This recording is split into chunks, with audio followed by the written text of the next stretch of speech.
Hello and welcome to another episode of Pixel Chatter.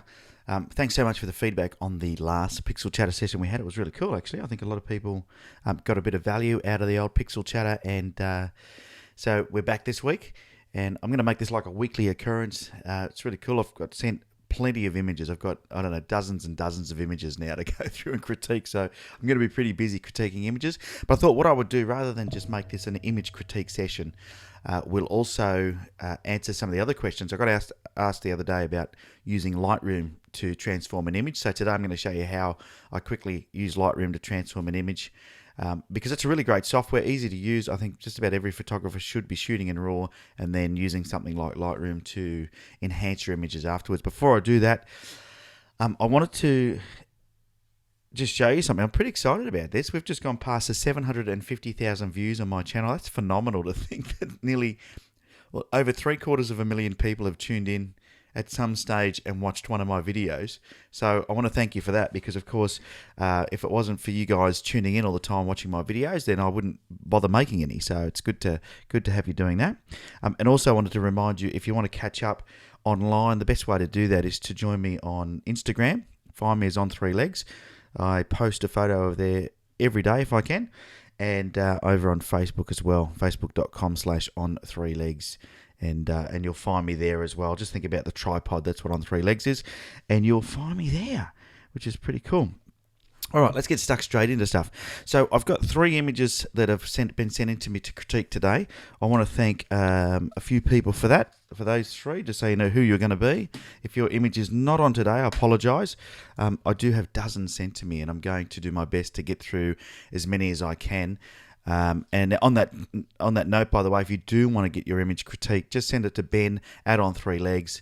That's the word number 3. So Ben at On Three Legs, and I'll do my best to get to it. Just put in the subject line image critique. I think I put a link in the YouTube description for this video.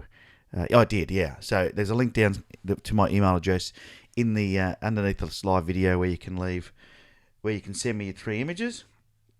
And of course, we do have live chat open on the right-hand side if you're on a PC. Not sure where it is if you're on a phone or tablet, but there is live chat. If you want to chat, ask me any questions you like during the live broadcast. I'll do my best to get to them. All right, so let's kick off. The 3 people that I'm going to check out their images and give them a few tips. And we're going to have a look at what they did right, what they could do better, and we'll all learn from it, which is cool. And I want to remind you that these critiques, I'm not an expert photographer. I've been taking photos, for 20-something years. And I have a bit of an eye for it, but it doesn't mean what I say is correct. If you love your photo, you love your photo. I don't want to offend anybody. I just want to give you some tips so we can all learn, including me. This whole process is a great learning experience for me. So the first image is Dallas Thomas. Thanks so much, Dallas, for sending your image in, mate, or your images. I've got a picture of yours from Paris that we're going to go through. Andres, and I'm going to do my best to pronounce these names. Andres Puigros, I think, from Arica in Peru. And we've got a photo of his from the Atacama Desert, which is at the northern end of Peru or Chile somewhere, North Chile.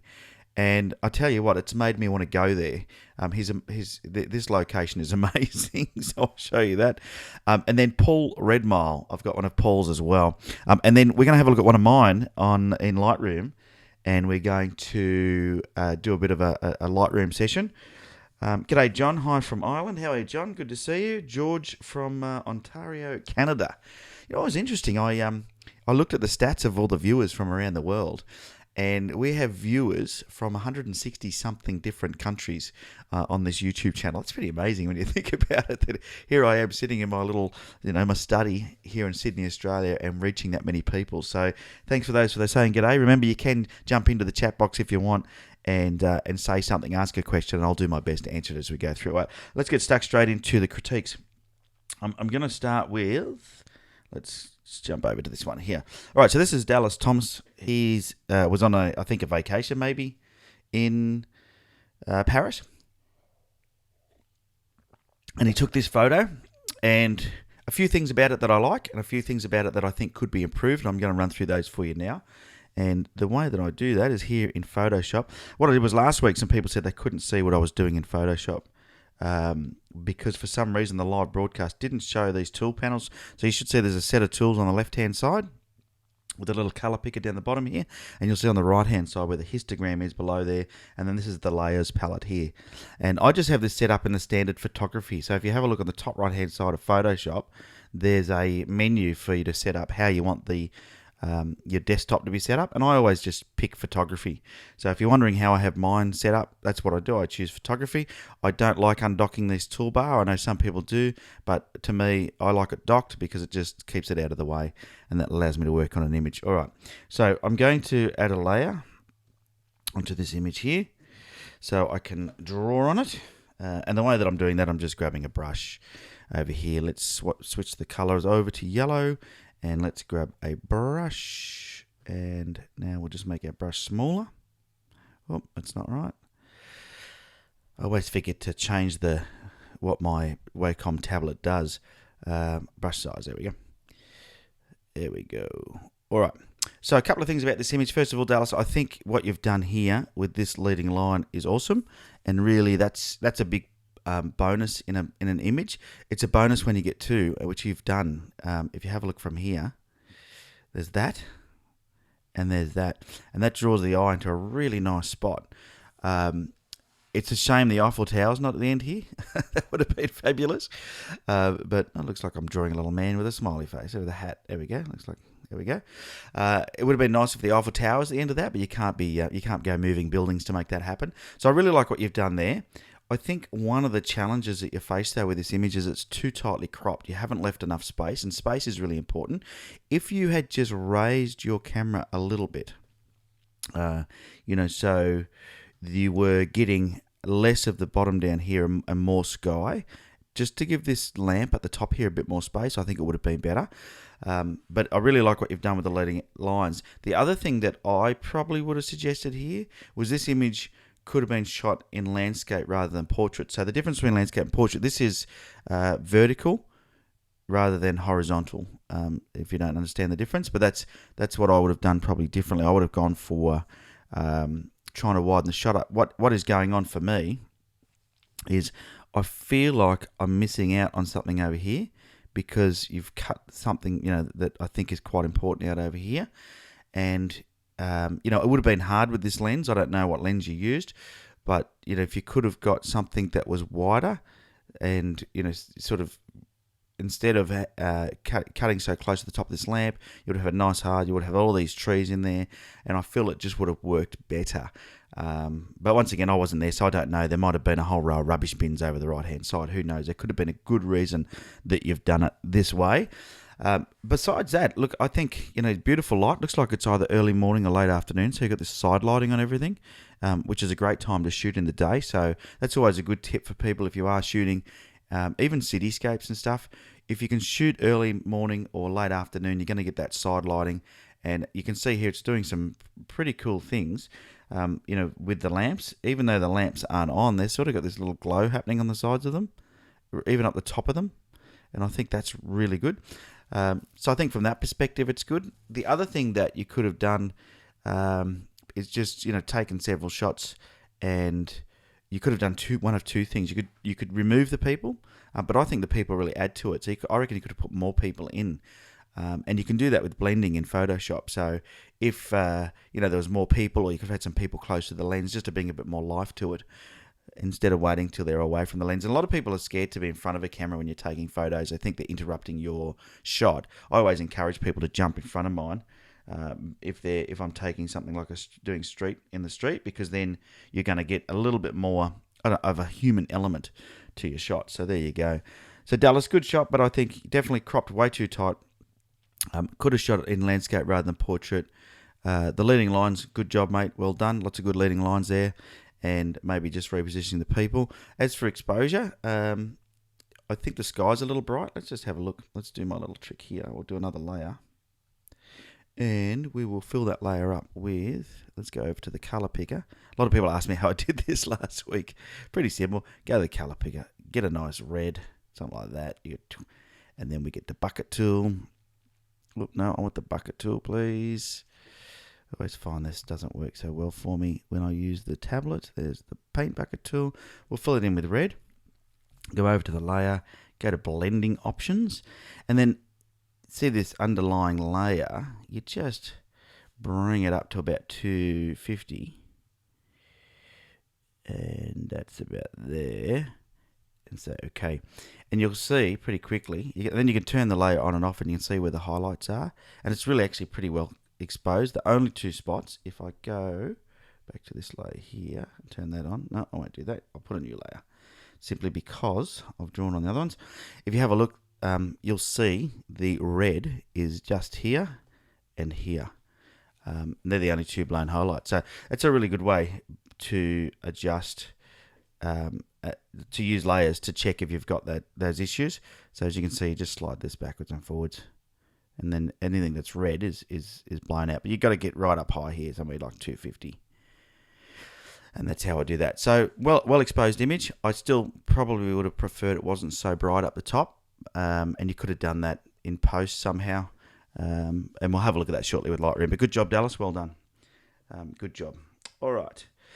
So let's move on to the next image. And the next image I've got is Andre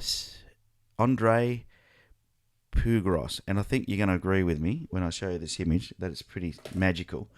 Remember, we've got the chat box going on, so if you want to jump into the chat box and say something, you can. I'm just going to have a quick sip of my morning coffee in my very worn-out Harley-Davidson cup. And I'm just going to I've got these notifications from YouTube coming up on my main desktop, and I don't know how to get rid of them. Got to work that out. All right, so I'll show you this image. This is a pretty amazing image. I tell you what, and like I said, this is making me want to go to Chile. So this is Andres, and Andres has taken this shot. He's in Chile, and he says he's from Arica in the Atacama Desert. And this is one of his 3 images that he sent in. This is not so deserty as you can see.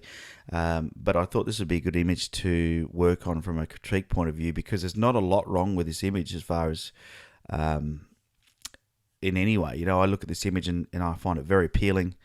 And I'm going to talk about why it works, because this is not all, you know, if you send an image in, it's not about me finding what's just, if I think something's wrong with it, but also if something's right with it, I think I should tell you. And this one here, a few things that he's done really, really well. First of all, let's put a grid over the top so we can have a look at what the rule of thirds is doing. And I'm just going to get the top here. I'm going to grab the rule of thirds is already there. Okay, let's put a grid over the top. So you can see what the rule of thirds is doing. So there's a couple of minor tweaks you could do, but nothing major. And it sort of works. It's sort of balanced, the image, because he's not following the rule of thirds. In fact, there's a few rules, right? There's this one here called the golden spiral. And if you look at that golden spiral, it's got the rock here, and the spiral then encompasses the mountain, which makes it work. And these are all the different types of rules. This is a good thing about Photoshop. You can just go to the golden ratio, and you'll see the golden ratio. It works for that as well. So it's working in a couple of different of the compositional sort of tools. But if you think about the rule of thirds as the most popular, the only thing I could offer you here is I would say you could have moved slightly, because I think this rock down the bottom right hand corner, let me just whack a new layer on there and let's start drawing on this picture. It's not letting me grab a new layer. Please let me have a new layer. I'm going to have to move the bottom of the screen up slightly so I can get to that new layer button. No, it's because I've got the cropping tool. Oh boy. See what happens when you're live? There we go. All right, new layer. I wonder, why wouldn't it let me have a new layer? Okay, so this rock here is, I think, a big part of the image, right? Because it brings depth to it. So the good thing when you've got foreground, and this is something that's done really well and everyone can learn from this, when you've got foreground, it brings depth to the image. Now, we don't know how big that rock is, but quite often foreground is something that's easy to judge what it is size-wise, but, you know, that works really, really well. The other thing that gives your brain an indication of the size or the scale of this thing is the fact that in the water, there's these birds. Now, you wouldn't think that actually means much at the time, but what it does is it just brings depth to the image. So your brain can calculate subconsciously the distance between where this rock is and where that mountain is based on the size of a few of the things. Things like this, for example, this bird here, though, because it's in the air and not on the ground, so the distance can't be calculated. And that could be a ginormous pterodactyl over the top of this mountain or volcano, or it could be, a little bird real close. But that's how the brain works, right? So if you've got things in the foreground, I always like to get them in and include them in, because you're going to get that scale, you're going to get that sense of distance happening in your image. For me, it's a pretty good image. I would have, and let me just bring another layer up so I can draw on it again. I would have moved right, which would have moved this slightly left. I would have moved back, which would have moved this slightly up. And what would have happened was my rule of thirds would have ended up being something like that. Okay, so I would have put the mountain on this top left-hand corner and the rock on the bottom right-hand corner. Now we can quickly crop it just so you can see what I'm talking about. Let's do that. And let's go to rule of thirds. It is okay. Cool. Oops. That's what happens when you try and use the Wacom tablet to do cropping. Okay. So if I was to bring it in slightly, you don't want to go too far. And we can't move that rock, unfortunately, because it's there's nothing left down there. But even that, you'll see. Oh, let me just move that edge in so we don't have that stuff.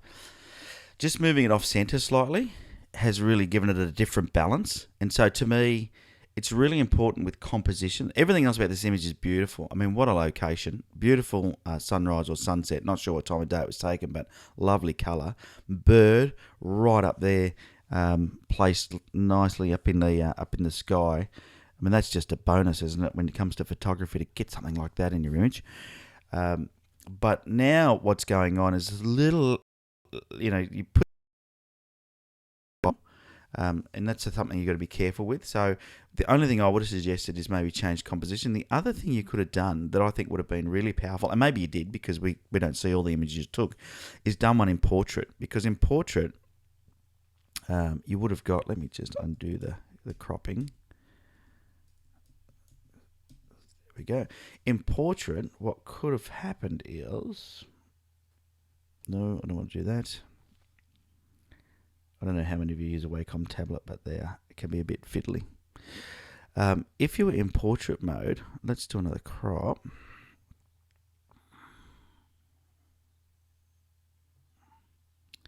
In portrait mode, portrait mode. If you'll move slightly to the right, let me see what we could do.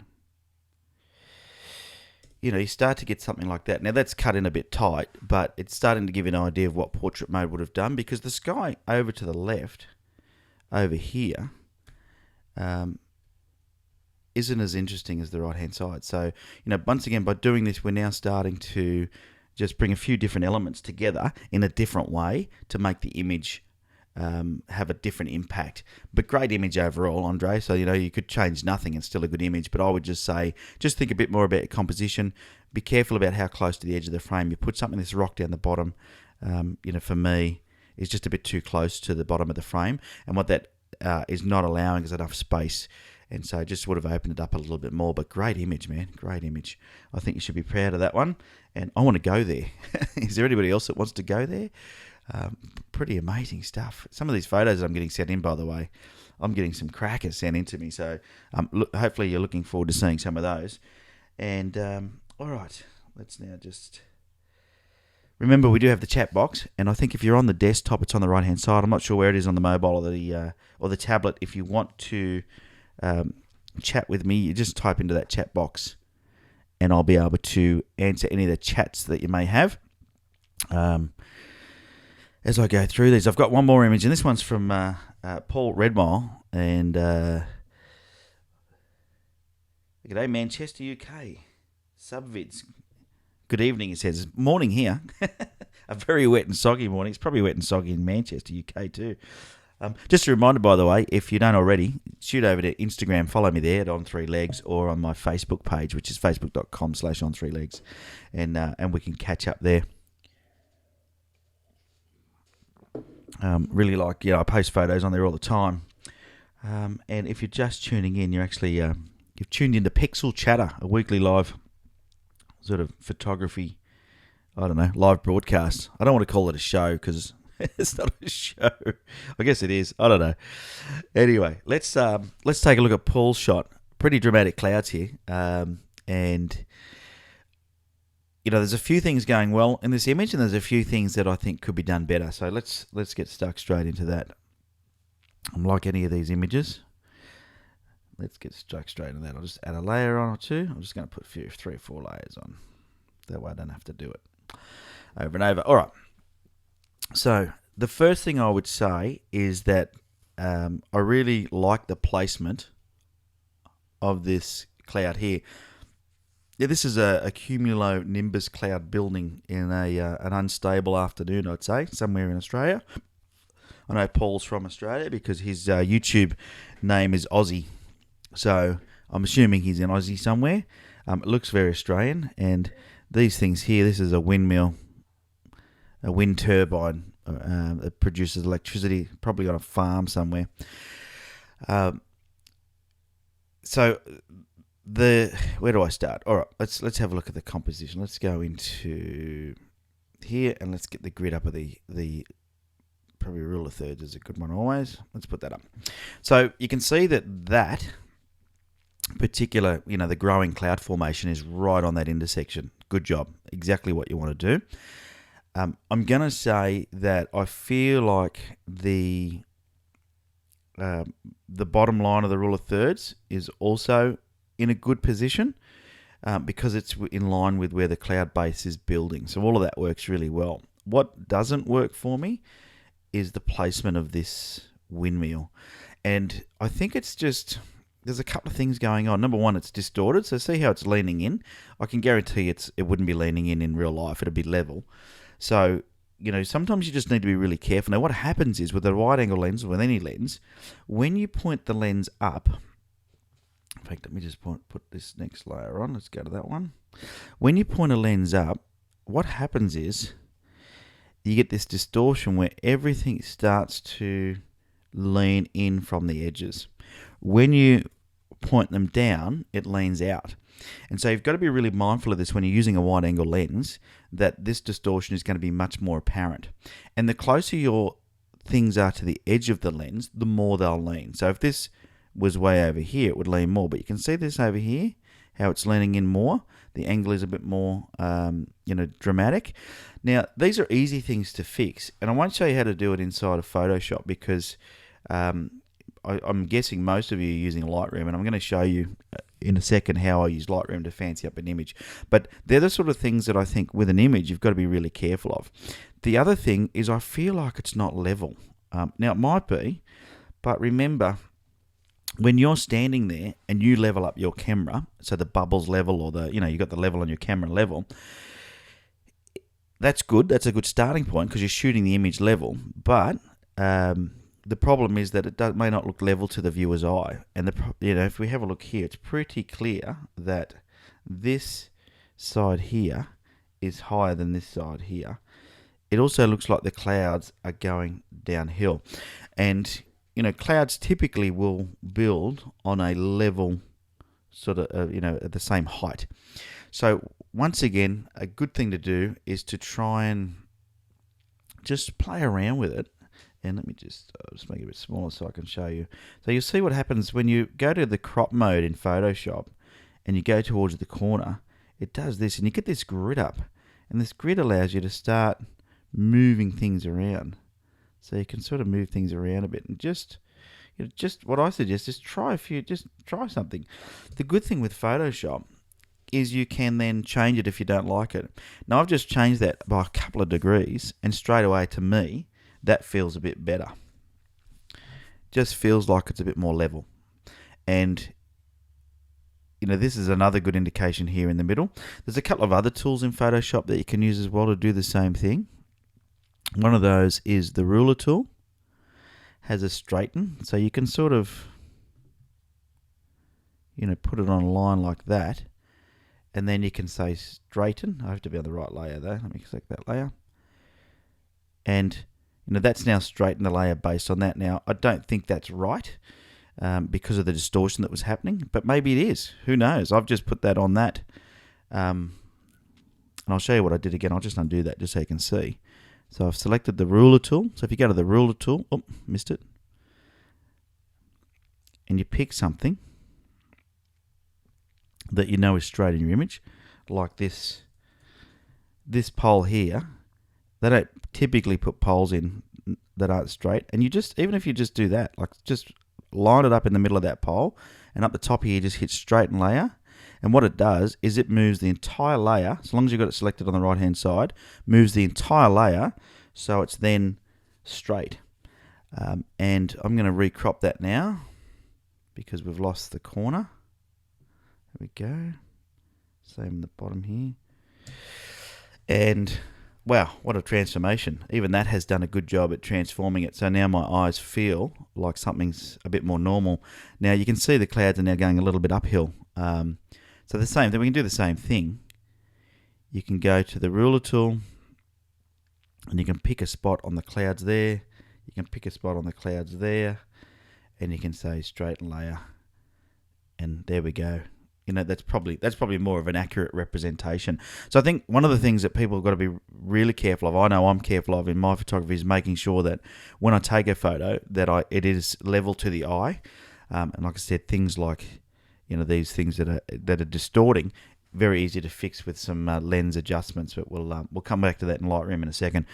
The other thing about this image that I find, and I didn't mention that actually on Dallas Thomas's, I do remember seeing a dust spot on here, and I'll just show you. This is another thing you can be really careful of, and I know I'm jumping around here now. I'm going to Dallas's image. See, there's this dust spot. It's so easy to fix, whether you're in, where's my healing tool? Whether you're in Photoshop or Lightroom, both of them have tools where you can just quickly do a bit of healing, spot healing. Wants me to do click here. There we go.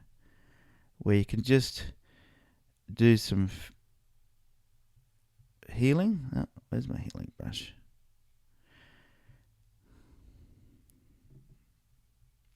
Well, got the wrong layer selected, you buffhead.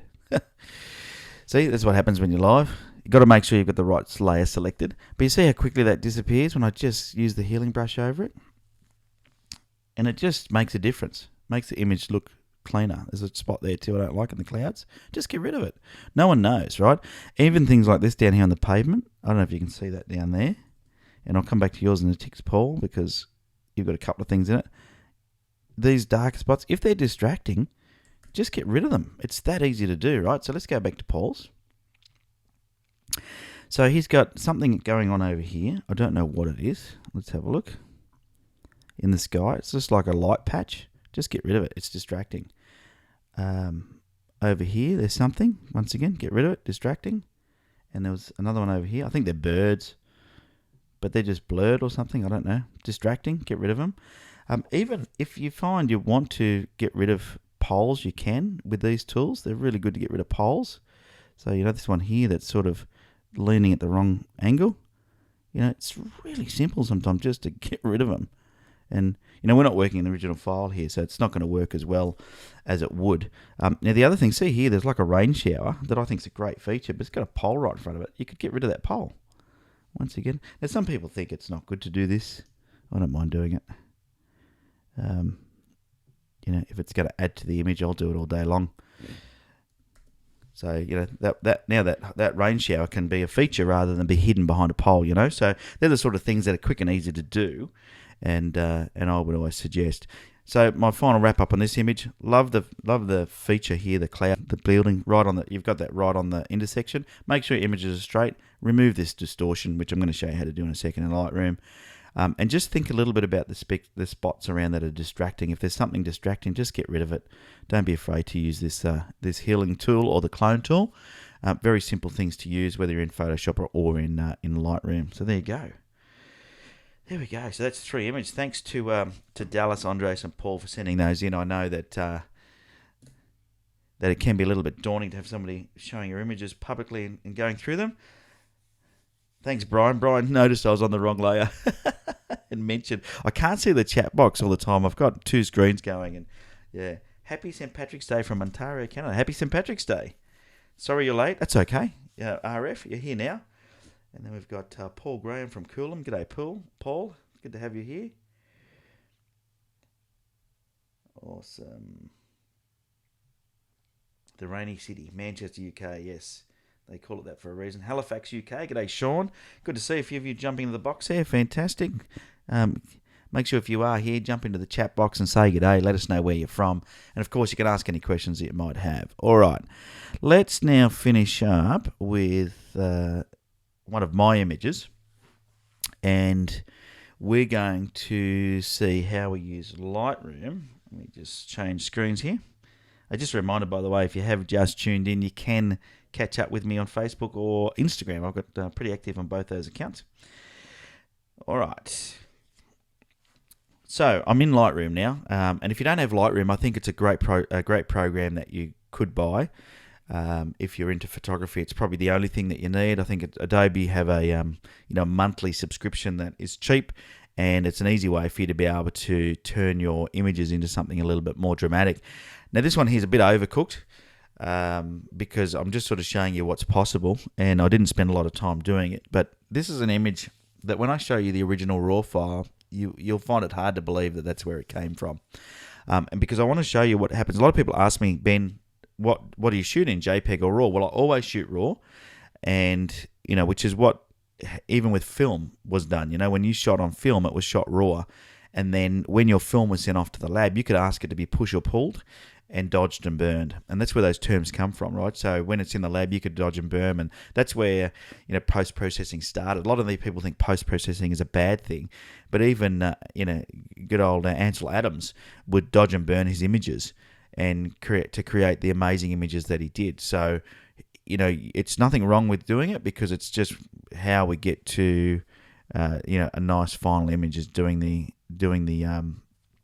adjustments.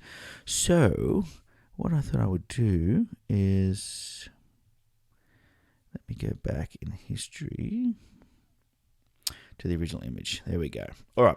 So this is the original image. So you can see that from when I imported it in to what I've just shown you, you can see I've done a little bit of work here. I don't know, it looks like about 50, 60, 70, 80, I don't know. A lot of adjustments. Wish it told you the number of adjustments. It doesn't, does it? But I made a lot of adjustments, and I just was playing around with a few things as I was going through. So what I'm going to do is I'm going to go back to the original image, and I'm going to show you. Let me get develop. Let's go to reset. Okay, so I've just got rid of all those changes, and I'm going to show you what because it's what you see when someone like myself shares an image on the internet is you see what's finished, and you only see the good ones. We don't share the bad ones, and we have lots of bad ones. There's no doubt about it. When I did this shoot, by the way, let me just get rid of all the filters. When I did this shoot, I took a lot of images. So you can see down the bottom there, a lot of different images, settings, compositions, etc. And the main reason for that is because I'm trying to get the water doing something in particular, so because that's really where you get the best images. So here's one, for example, where the water's just sort of nice and rough. Here's one where the water's swirling around this rock, which was sort of one of my favorites. So I will take a lot of images, especially when there's moving water, to try and get what I need or what I want. There we go. That's just come up sharp. And then where's the one that I was going to work on? Here it is here. This one here's got the water sort of rushing off the rock face there, the rock ledge, to give it a bit of a waterfall. So you never ever see the raw images. No one shares these, right? And I do everything auto white balance, and everything else is on manual. And then when I get it into the computer, that allows me to start making some adjustments. So first of all, a good thing to do is up here, and this is sort of my workflow in Lightroom that I'm showing you here. A good thing to do is, I'm just going to bring the chat box up, so if you have any questions, feel free to ask them. Let me have a look.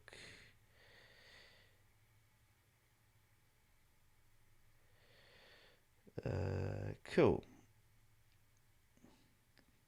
Subvid, like Affinity Photo. Okay, cool. I like Lightroom. All right, so if you do have any questions, I'll check the chat box here and there to see if I can help you out. Okay, so this is my workflow. First thing I do is I go into the histogram and I turn this little box on here. Now, when you click on this box here, it does nothing unless you have blown highlights. Now, and I'll show you why that's important. Let me bring the exposure up. Okay, see that red? By clicking on the little up arrow on the right hand side of the histogram, it gives you the highlight. So I always turn that on. Now, the reason for that is because as I'm making adjustments to my image, I want to know if something that I do blows the highlights. Because as I move things, even things like changing color hue or saturation sometimes can blow out. Because all these adjustments do is make something more intense that's already in your image. So I always like to turn that on first. So I go straight in and I just turn on that highlights on the right hand side of the histogram straight away. Alright, so that's my first tip. Now the first thing then I do after that is I can adjust my exposure. Now this one was a bit underexposed, but I've done that deliberately because there was probably blown highlights. Now you can keep an eye on the histogram the whole time, but as you can see, pretty straightforward. You just click on that, and if you got blown highlights, it's going to tell you. Now the other thing here is I think it's a bit cool, but I'll come back to that in a second. Typically, I go highlight exposure, fix that, then I go highlights down all the way. You can see that reduces the intensity of the sky, and I go shadows all the way. Now you can see it's lost its contrast. So what I then do is I go to this whites, you hold down the Alt key, left mouse button, and you drag the whites up until it starts clipping. So see that red and yellow coming through? Okay, that's the clipping. So as soon as it starts clipping, then you just back it off a bit. Okay, that's your whites done. You then do the same with the blacks. Hold down the Alt key, left mouse click, but you drag the blacks down, okay, until you see it clipping. Okay, that brings some contrast back in. Once I've done that, then what I do is I come up to the contrast and I'll just increase the contrast a bit. And that's sort of my first adjustments that I do. So you can now see that I've taken the image, if I put the before and after up there, I've taken the image from being a dark, dull image to something much more, evenly lit and a bit more detail starting to show. And so that's sort of the first of the process. The next is to start thinking about color and clarity. So I like a fair bit of clarity, but sometimes when you apply it, you can see, I don't know if you can see over the right hand side of my image there, I'm getting some blown highlights. So, I might just apply it there. I'm going to bring the exposure back a bit now. So this is where you sort of got to play around a bit. Vibrance, I'm going to bring that up a tad. So you can see vibrance, so if you use too much, it can really overblow things. So I'm just going to put a tad in here. Because remember, this is affecting the whole image. We're going to do same with saturation. We'll just put a tad in. We're going to use some more localized adjustments soon, rather than these overall. But these are overall adjustments. Now you can see what's happened. There's the water's a bit blue. So I'm going to go back up to my temp now. And I'm just going to raise it up a bit because it was sunrise. And that's going to give me a little bit of warmth. Next is on curves. Now, this is in Photoshop. You don't get the luxury, or you do have the luxury now. But you used to just have to drag this curve, which you can do in Lightroom. You can just grab the curve and you can move it. But the easy way now is just to move these around. You get these sliders, so you can just move these sliders around to do what you want. Once again, though, see how I've got the histogram still clicked at the top right? It's telling me now that what I'm doing is creating some issues. So we've got to be careful that we're not blowing out our image. So I'll just bring that back a bit. And we've got a real funny sort of hue color going on now. So we can go back up the top and just drag that warmth back a bit because we're probably going to tad too warm. We can add a bit of that later, that pizzazz if we want. So that's curves done. Then you can sort of look at these different colors. And this is something I know a lot of people don't do, but is really another cool thing is if you go onto each of the colors, you can actually adjust the intensity of each color. So let's say it's a sunset or sunrise. If you want to intensify the colors, just go into red, orange, and yellow. And, I've overdone it, but you can see it's sort of increasing the colors. I'm going to undo those because they're all a bit yucky. But it gives you an idea, right? So you can intensify a colour. So just say you want more of the oranges to come through, inclusive, just put that saturation up a bit, and you're going to get that nice warm feeling across your image, but just in those colours. Okay, as when we adjust the colour temperature up the top, it adjusts the temperature of the whole image. All right, so that's cool. Then we've got sharpening, another important tool. But once again, I see a lot of people, they just whack the sharpening across on their entire image. Not a great thing to do. In Lightroom, you've got this masking, and hold down the Alt key, left click the masking slider, and slowly slide it up. Now the areas that are white will be sharpened, the areas that are black will be left alone, and that way we're not sharpening things like the sky. And that's quite an easy thing to do, is just create a mask, and that way we're only sharpening the things we want to sharpen. Noise reduction, that's noise reduction, so if you want to reduce the noise in your image, you do it. Now I always just tick remove chromatic aberration and enable profile correction. Now you'll see two things have happened. One is that the image distortion has disappeared, but I've also now got some blown highlights. So I'm going to have to go back up here, and I'm going to have to just back that exposure off a tad to get rid of those blown highlights. Alrighty. So that's pretty straightforward. Now, if you do have the distortion that we were seeing before in that image of Aussie Vlogs, you can remove distortion in here. So you can see that I'm just moving it slightly there. Or you can go into manual, and you can really make a big difference. So depending on the amount of distortion you've got, you can go in here and you can adjust it in any way you need to be able to remove the distortion. So I always recommend, if you're in Lightroom, just tick enable profile correction. It'll then do it for you. You just go to auto and let it do the correction for you. It's pretty good. And then you've got this transform if you need to move anything around in your image. So as you can see, you can get rid of any you can transform it so you get a different perspective horizontally. You can move it left and right. So if you're on a weird angle, you can actually change things around a fair bit. You can rotate your image. There's a lot you can do in here. Once again, I'm not going to do anything in there today.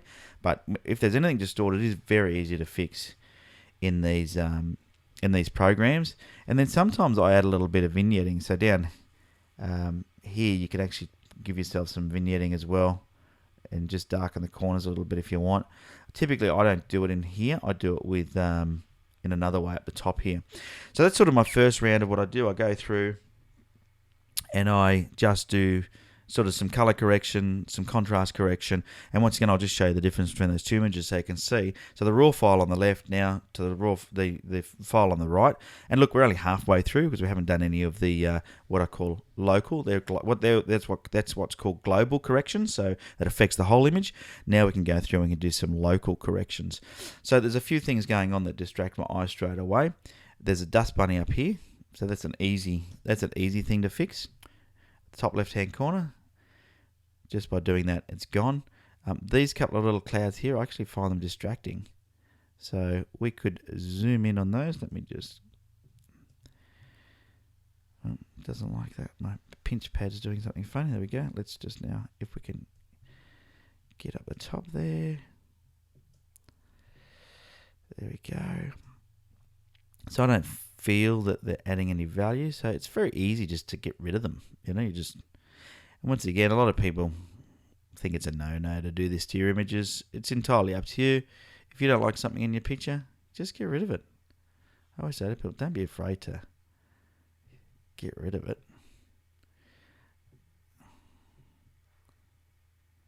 Beautiful. All right, done. That's some local corrections there. Now if we go back out. Okay, so that doesn't detract now. I'll probably crop it in a bit to get rid of that other crap on the left. So you'll see on the left here, there's a bit of cloud there and a bit of space. None of it's making much sense, so let's bring that in, something like that. And we down the bottom right-hand corner here, you can see we've got a little bit of a rock that's a bit of a distraction. So just cropping it in a bit, once again, starts to get it looking a little bit better. There's something going on over here, and it looks like it's a person or something. So let's get over there and sort that out.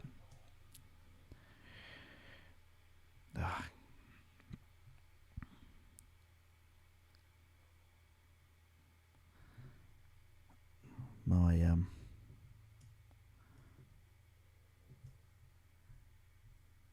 let's see what that is. Let's see, it's going to take a bit to render because I've got a lot going on the computer at the moment with this live stream. I don't know what that is, but let's just heal it out. Done.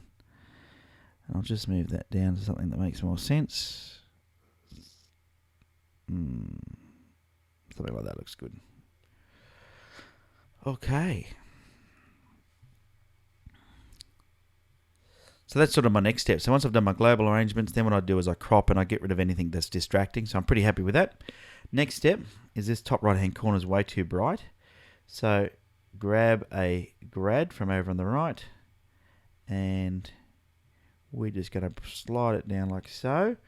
We'll just bring that exposure up a tad. It's a bit too dark. Something like that looks good. Done. These clouds would be good if they're a bit darker so you can get a radial filter. Now I'm doing this real quick, but I'm just sort of showing you what's possible. I want them to look a little bit more dramatic, but not too dramatic. That's probably too dramatic, but darken them down a bit would just help me to create something a little bit more unique. As you can see, we're a bit dark now, I think, on the rock face. So I'm going to grab a brush and just, go to +2 on the exposure, something like that, and bring the clarity up. And then get your brush. This is a little trick that I like to use. Get your brush and just brush over all of this. And things are working a bit slowly, so you'll see it changing a bit behind what I'm actually doing. But I'm just brushing all the rock face with a bit of exposure and clarity. Just wait for it to catch up. I did go a little bit over the rocks onto the cloud there, which is a no-no. But you can see where I've adjusted, see where I've brushed. And so you can now just sort of brighten things up a bit. I like it about there. And then you sort of move the exposure around until you're happy. But as you can see, it's starting to take shape, right? So you start to make these local adjustments. Things like this water down the front here is a bit bright now. It's detracting from the image. So grab a radial filter, drag a radial filter out, and bring the exposure down. Just in something like that, just slightly. And then we can make it bigger. We can drag it across. Done. So this radial filter done down there. This little bit of water here is a bit dark. Same thing. Grab a radial filter. Put it over the dark patch that you want to brighten up. Adjust it till you're happy. This is an endless game, right? Left corner, too dark down here. Same thing. Let's use a brush this time. And let's go in there and I'm just going to whack the exposure up high so you can see what's going on. And I'm just going to get in there and brighten up these rocks a bit to give them a bit of more definition. And once again, this is just, it's all personal taste as to how much effort you put in. But I just, I will go around and just anything that's dark now, just go and lift the shadows up. And if we think, the feature here is probably this waterfall at the front. So if we want to, what we can do, let's grab another brush. This is a good little trick, by the way. Let's grab another brush and I'm going to drop the exposure down. I'll go dark and then we'll bring it up. I'm going to bring the clarity back to 0. If you just double click on anything, it goes back to 0. So all I've done is drop the exposure on this brush. And I'm going to, let's go to a bigger size. And let's just zoom in. Oh, I don't like that. What happened there? So you see this water here. With this brush now, what I can do is make the brush really small. And you can actually just use it as a way to define things like water. So see how what I'm doing is just putting lines in the water. Because it's all a bit solid from the long exposure, I'm drawing lines. I'm not doing this very neatly, by the way. But if you do things like this, and things like, the bottom of a rock like that, you can sort of just darken things up. So the rock sort of has more definition. Because, of course, you've got all this water splashing everywhere. Now, when I go back out to fit that in the frame, you'll see those lines look a bit ugly. So we've now got to bring the exposure up a bit so they're not so bad. But what it does is just to bring a little bit of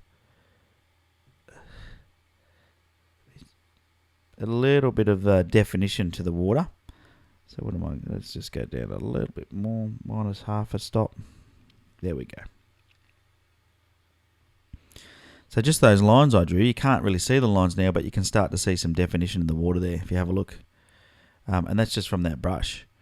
So little things like that can add a lot of impact to your image, because that was a solid white waterfall before. Now it's got some lines in it. What else could we do?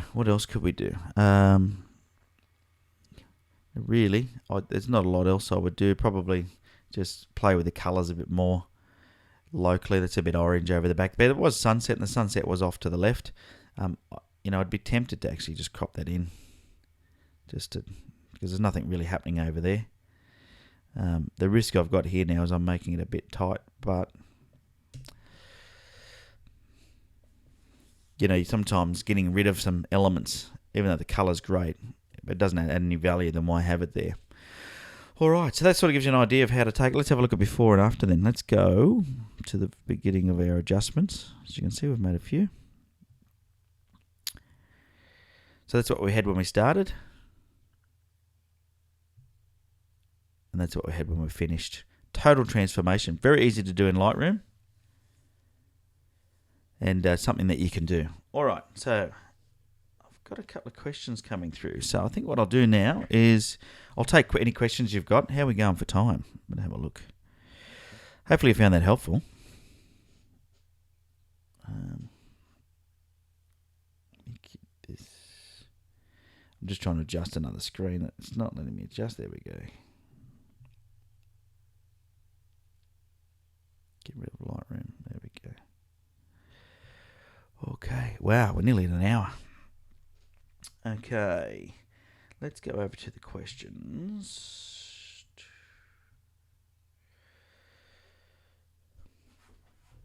All right, RF says, hobbyist, how long have you been a photographer? Always with digital Photoshop. TYVM. Not sure what TYVM means.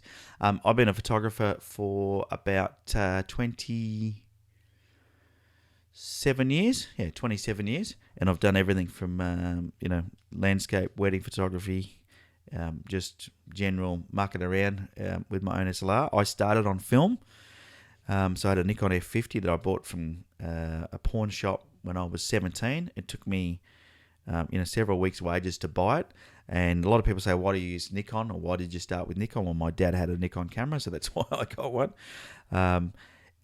I stopped shooting film about 5 years ago. I had a Hasselblad X-Pan, and I just found that it was not as enjoyable as digital. I like the digital world, so I ended up shooting digital. So that's the answer to that question. R7 Orkner. Would love to see you doing a video on bracketing. Okay, yeah, well, we could do that at some stage. Have a look at how to do bracketing and how to use your bracketed images. I'm mindful of the fact that my Nikon D810 has such a good dynamic range that I don't have to do much bracketing, but bracketing is something that some need to use, especially with things like HDR, and you can get some great image results if you use bracketing. So, I'm happy to have a look at doing something on bracketing and help you out there. Any other questions? Just type them into the question box, and I'll answer your questions. I'll stick around for a couple more minutes and answer your questions, and then we'll wind this up. Hey, just a reminder, by the way, if you do want to get your images on next week's, or one of the, not necessarily next week's, so I've got dozens of images sent to me, but just down in the description box is my email address. It's ben@on3legs.com, and it gives you the instructions on how to send me an image. You can also go to on3legs.com, and you'll see a link there in one of the latest posts from last week of episode of this, where you can just click on it. It'll open up your email program. It'll fill in the subject line for you and put something in your email for you automatically, so you can just fill in the gaps. But essentially, just wanted to grab your name, your location, and a little bit about the shot if you can, so I can tell everybody about it as I go through and critique it. Ian says, agree, read dynamic range, but HDR can give you a 32-bit image that allows much finer adjustments. Certainly can. I'm a big fan of HDR, have been for a long time. And if you look at my images in the past, I've shot a lot in HDR. These days, I'm shooting less and less in HDR because I'm finding that I can pull enough detail out of my images on in Photoshop or with Lightroom that I haven't had to do it as much. So I think sometimes it's it's an unnecessary execution. So I just go, you know what, I'm not going to bother. If I'm struggling to capture the range, when I look at the histogram, and this is a trick for everybody, if you're taking photos out there, don't trust your LCD viewfinder on your camera as to whether or not your exposure is correct. Make sure you either turn on the RGB highlights that flash, or you use your histogram to keep an eye on things, and that way you can make sure that you are not relying on that LCD screen, because it might look beautiful, but it's not a true representation of the image. It's just a very quick image preview so you can check your composition and that it's not blurry, etc. Alrighty, any other questions? Pop them into the question box. All right, Lloyd says, what's your go-to lens for landscapes? Well, up until about, I don't know, a year and a half ago, Lloyd, I would have said it was the Nikon 14 to 24 millimeter lens. Absolute pearler of a lens, a little bit on the expensive side, very much on the heavy side, and a pain in the butt when it comes to filters. But that lens had very minimal distortion. I couldn't fault it no matter what aperture I used. It was always sharp, and I loved using it for landscapes because the distortion was minimal. I mean, minimal, hardly any. The downside it has a big bulbous glass element on the front that catches light and does all this weird, lens flare stuff going on. And getting filters for it is ridiculous. I bought the Lee filter kit that was available at the time, and the Lee filter kit itself created reflections of the filter on the lens, which then you picked up in the image if you weren't careful. A year and a half or so ago, I have a rental store here in Australia. A year and a half ago, somebody rented it and never returned it. And what happened to it, he pawned it and sold it and kept the cash. And he did it to several stores, and he went to jail, and we're still trying to recoup our money from him, but we haven't yet. It's a long story, but yeah, so I don't have that lens. I'm in the process right now of selling off some of the rental stock so I can buy another one because I miss it greatly. The lens I've been using in the meantime has been the Nikon 16 to 35 millimeter f4. It's a good lens, but not as good. Just not as good as the 14 to 24 for landscapes. So I'm selling a few other bits and pieces off so I can buy another one of those. Great question, Lloyd. Having said that, though, some of my most popular images have been taken with the 16 to 35, and unless you're really fussy, it's not going to matter. I just love that 14 to 24, and so I'm going to go back to that. All right, I've got time for one more question if you've got any questions.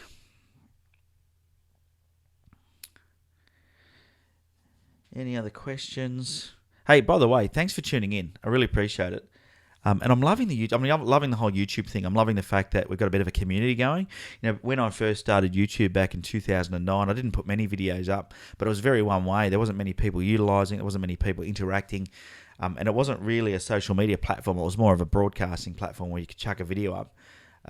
Unlike some of the social media platforms, as where now YouTube is a platform where we can we can share thoughts, we can do all sorts of things together. And as we speak, I've got nearly 7,000 subscribers, and as I said at the beginning, we have just gone past the 750,000 views, which is just phenomenal. Absolutely phenomenal to think that we've gone past the 750,000 views. So I want to say thanks for that, because that just blows me away to think that there's that many people out there that are watching my broadcasts, watching my videos, which is really cool. Just to wrap up then, because it looks like there's no more questions, I'll just quickly check the question box one more time.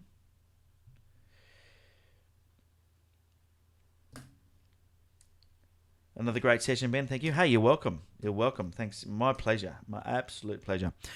So just a reminder one more time, connect with me Facebook and on Instagram, because I'm not always sitting here on YouTube to chat, but certainly I'm sitting on those other platforms a fair bit. So I am there, and we will do this all again next week. I'm in town next week. The week after, I'm away on a little photography trip down in Tassie. So I don't think I'll do a live chatter the week after. But typically, I'm going to try and do these every week on Australian Saturday mornings. So you can tune in and see some critiques being done. If you do want to get your image critiqued, the instructions are down in the description below this video. There's an email address. You can just shoot me a few images to, and I'll pick one. And I try and do as many as I can. Of course, I did 3 today, and I'll try and do 3 every week because I have got dozens and dozens sent to me. It won't be long before we have over 100 images to critique. All right, thanks for tuning in. I'm going to wrap it up there because we've been going for just over an hour now, and that's quite a long video for anybody to watch. Hopefully you enjoyed that. Hopefully you found it helpful, and looking forward to connecting with you on social media. Until next time, cheerio.